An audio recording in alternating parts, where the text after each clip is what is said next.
Yo, what is up? It is Pre-Match here, back again with another episode of Pre-Match Yaps. Alright? And today we're going to be talking about something that's been on my mind lately, and that is, should I, or should we start collecting physical media? Well, let's talk about it, because I don't know the answer, but I feel like I have a little bit of an answer. So, if you guys haven't seen, all right, it came out a few days ago. Basically, PlayStation announced that they were no longer going to make physical copies of their games, and it was all going to be on the digital storefronts from now on. So, this post got a lot of backlash. I would say the overwhelming majority of people are not in favor of them getting rid of physical media, or sorry, physical games. Um, but there were some people who were kind of like, well, I mean, who really buys physical games anymore? And I understand that. I mean, I don't think I have bought a physical game, or a physical new game, like a new game release, since like Red Dead Redemption 2. I mean, so that was like, God, I mean, that's like 8 years ago now. I mean, God, I can't believe that game's already that old. Anyway, so I get that. And they were saying like, whoa, well, people stop buying DVDs. People don't buy music CDs anymore.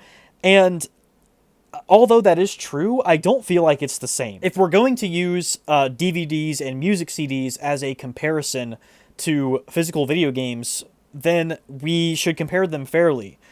A music CD or a physical movie, right, like a DVD, these things do not provide you with much. It provides you with an album of music or maybe an hour and a half to 2.5 hour long film. That's what you get from physical copies of this type of media. Not just that, but you can also watch a movie on your phone. You can listen to music on your phone. You don't need to have a DVD player and a TV. You don't need to have a stereo and a music player, whatever. You don't need that. But when it comes to games, you do need a specific console to run it.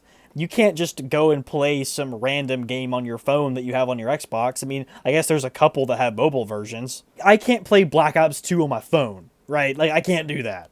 So, it is a different realm here. I can see why somebody would find it far better to spend $10 a month or whatever the fees are now. I actually don't know because I've never paid for Netflix or Spotify. But let's say that, you want entertainment for movies or music. I feel like people are far more comfortable and better just paying $10 a month or $20 a month to get unlimited access to all these movies and all this music and not have to worry about, where to store all your DVDs or CDs. So that makes sense.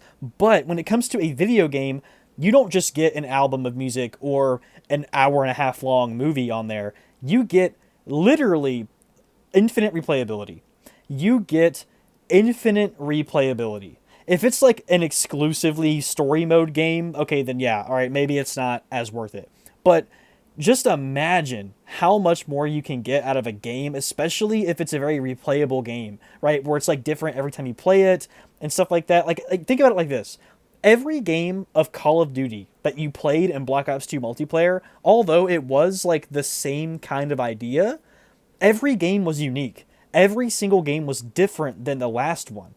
But that movie is always going to be the same. That song is always going to be the same. So that is how I feel about it if we're going to compare it to music and movies, right? Because I can see why people would compare it because they were like previous, physical forms of media which became digital over time. But I feel like for video games it is far different.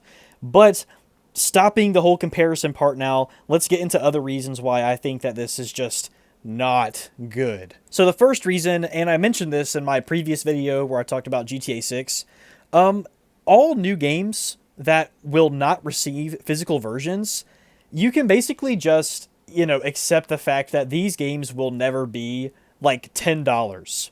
They'll never be cheap games. You know how like when games have been out for 5+ years or so and now they're like really cheap and you could buy them at, a local game store or Facebook Marketplace for like $10 or $5, whatever the case is. Well, you can kiss that goodbye because that game is always going to be $80, bro. You better believe it. Or it's going to be whatever the price was when the game released. Just look at this comparison here, for example. Like, This game is less than $20 or whatever this is, whatever this currency is, but it's 60 on the PlayStation Store. And that's what it's always going to be, bro. Unless it like goes on sale or something on the Microsoft Store or the PlayStation Store, then it's really always going to be the same price. Like, just look at this Call of Duty game, for example. This is a 10-year-old Call of Duty, 10 years-ish, and it's still full price when you could buy the physical version of it for like $10. Like, bro, what are we doing? Like, they're smoking crack. They're actually smoking crack. But this is the truth about it, okay? This is just one part of this plan by these companies, by Microsoft and Sony. They want to create a generation of gamers who have never had physical games before to help normalize the subscription-based service model for gaming.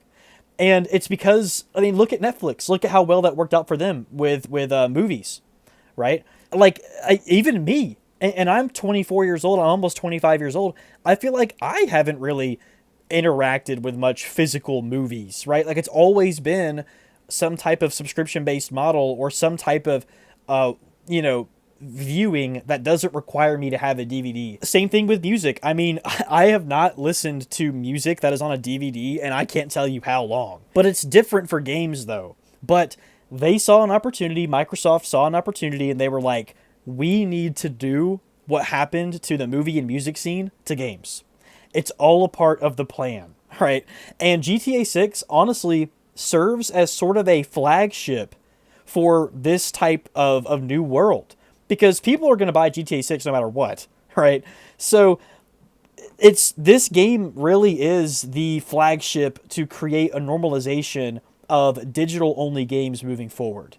And that's what we're going to have. We will have a future, whether we like it or not, right? They have all the money. They have all the power and influence. Whether we like it or not, that is the future of games. It will be subscription-based Game Pass models. And at first, the Game Pass seemed like it was a really good thing. I paid for it for years, but I stopped paying for it. I canceled. Because, you know why? I'm sick of feeling like a money extraction device. All right, I talked about this in the GTA 6 video as well a little bit.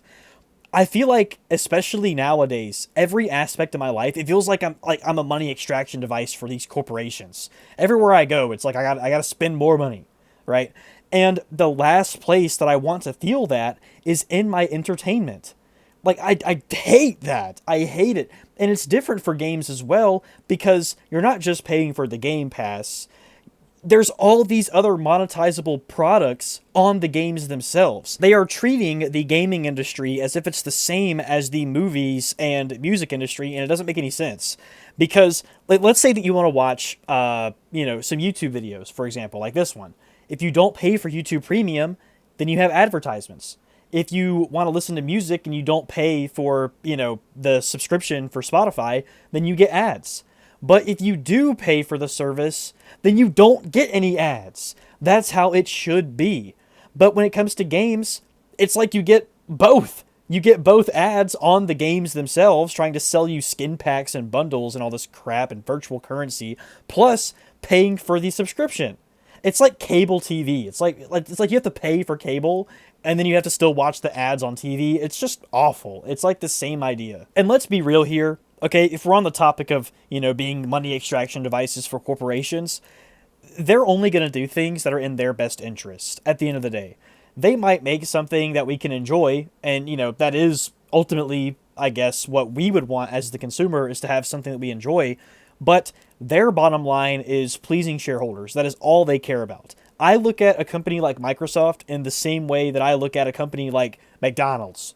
All right, like, yeah, they might make a product or service that is enjoyable for us, but it's for the bottom line of making money. So it is what it is, man. All right, like, there's nothing that we're going to be able to do about it ultimately, except navigate our lives through the world that they have created for us. That is what I've determined for myself, what life is in the modern day in the U.S. or some other Western nation, which is all about consumerism. That is just the best thing we could do, is navigate our lives through the world that they created for us in whatever way you find to be the most enjoyable.